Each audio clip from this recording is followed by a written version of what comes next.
ট্রান্সফরমারটা আমাদের একদম ইনপুট সাইডে তারটা এন্দুরে কেটে একবার ধ্বংস করে দিছে।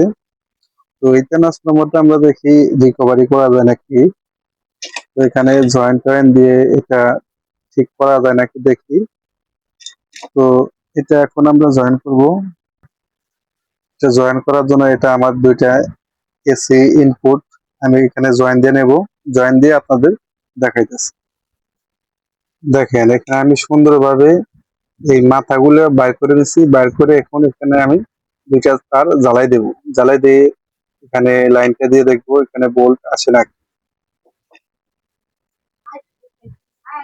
তো দেখেন এখানে আমি এই দুইটা তার জ্বালাই দিয়ে নিয়ে নিছি। দুইটা তার জ্বালাই দিয়ে এখন আমি এখানে ভোল্টেজটা দিব। দেখি এখানে আমার ভোল্টেজ আসে নাকি। ভোল্টেজ আসলে তো ভালো, আলহামদুলিল্লাহ। তো আমি এখানে লাইনটা দিছি, লাগানোর পরে এই তারটা আমি এখানে দেব, ফায়ার করলে বুঝবো এখানে লাইন আছে। তো দেখছেন এখানে ফায়ার করতেছে।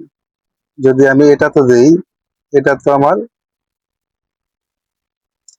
এখানেও ফায়ার করে, তার মানে আমার এটা ট্রান্সফরমারটা এখন ভালো হয়েছে। তো এই ট্রান্সফরমারটা আমি যে কোনো চার্জারে পাঠাতে পারবো বা চার্জার বানাতে পারবো। তো আমি এটা এখন 12 ভোল্ট 44 অ্যাম্পিয়ারে চার্জিং সিস্টেম করব। তো এই ছিল আজকে ভিডিওটা। ভিডিওটি ভালো লাগলে চ্যানেলটি সাবস্ক্রাইব করে রাখবেন। দেখা হবে পরবর্তী যে কোনো ভিডিওতে। আল্লাহ হাফেজ।